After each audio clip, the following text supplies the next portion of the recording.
You might like his music, you might not. You might like his fashion line, you might not. You might like his opinions, but you probably don't. Hey, this is Peng here, and today we're gonna take a look at the different marketing strategies that Kanye West is utilizing and the method to the madness that you probably did not see.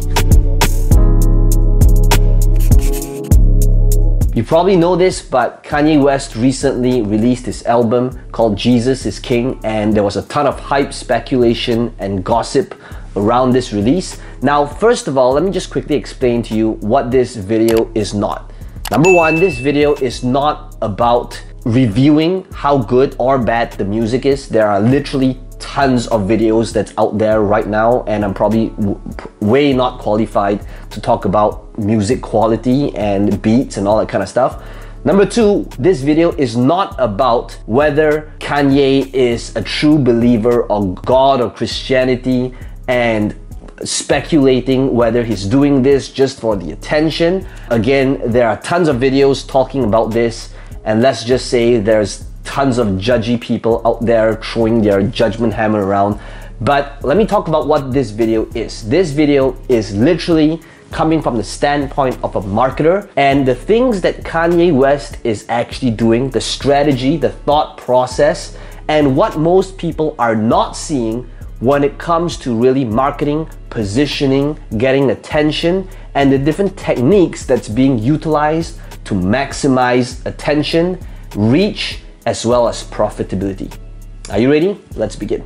Lesson number one is being unpredictable. In the book's Laws of Power, one of the principles that says in order to get attention and power is to be deliberately unpredictable. What does that mean? It means throwing people off and having people to constantly guess what is your next move.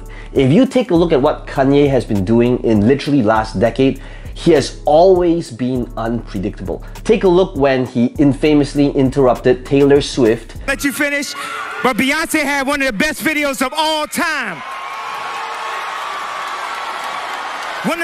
That came out of nowhere. Now, doing this, releasing this album is in line with this principle. A year, 2 years ago, if people were to look at what Kanye is doing and behind the scenes, his attitude and his behavior, releasing a gospel music type of album probably be one of the last things somebody would be predicting what he would be doing in his career.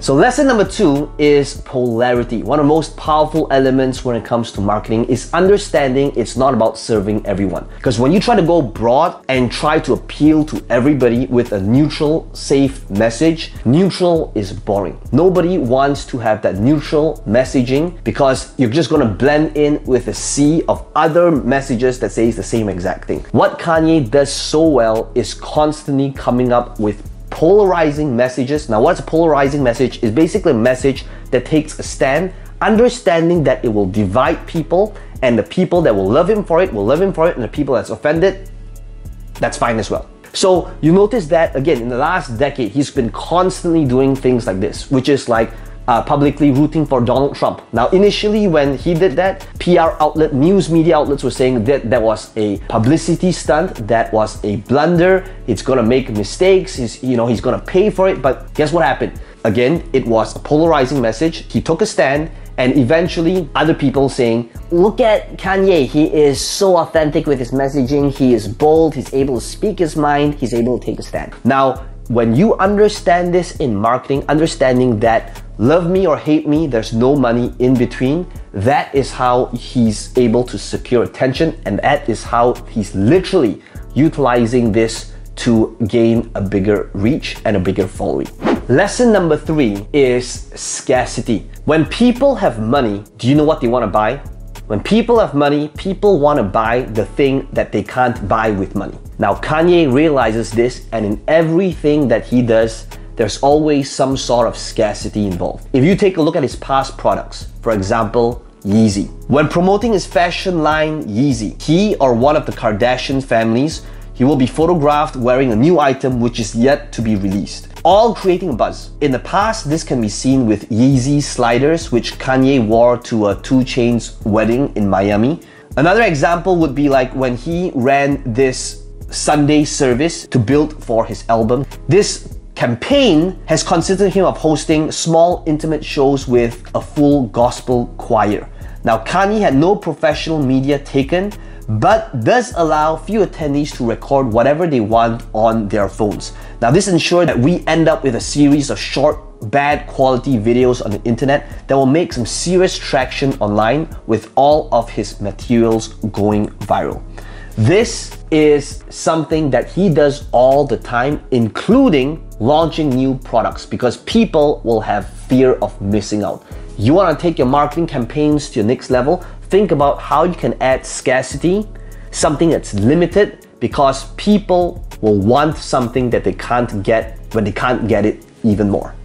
Lesson number 4 is timing. If there's something that Kanye does right, is utilizing timing for all of his marketing campaigns. When he released his album, The Life of Pablo, in the form of a listening party, which just so happened to take place at his fashion show for his new line, Yeezy Season 3. Just as everyone is talking about the ridiculous things he is saying on Twitter, he released both at Madison Square Garden in front of thousands of people. Notice that whenever Kanye comes out with something, when he secures this attention, he will take that attention and snowball it to the next thing. He doesn't just create one-hit wonders, which is what many marketers do, and let it sizzle. He will take the attention, capitalize it, and then again forward it to the next thing. And finally, lesson number 5 is attention through controversy. Every marketer knows today that social media is where the attention is, and what better way to secure attention through controversy. Kanye thrives on controversy. When that spotlight is on him, he just makes it bigger and bigger, and he knows that when he releases this album, he is gonna get people talking. He's gonna get the Christians talking, he's gonna get the non-Christians talking, he's gonna get Hollywood talking, he's gonna get social media talking, debating, speculating, gossiping about all these different things, and he knows that that's bound to happen. This is exactly like what he did a couple of years back when he said slavery was a choice. For 400 years, that sounds like a choice. Now, if that doesn't stir controversy, I don't know what does. Think about, in marketing, one of the most powerful ways to go viral, to get people tagging, getting people to share, is through controversy. And Kanye constantly does this in the last decade. By the way, it's not a coincidence. It's actually well thought of. It's strategic in nature. It is by understanding all these different elements in marketing that actually makes him a marketing genius. But then again, I would love to hear your thoughts. How do you think you can actually apply these principles in your business, in your marketing? Let me know in the comments below. And as always, if you love this video, subscribe, click on the button, the red bell button, and let me know your thoughts in the comments below.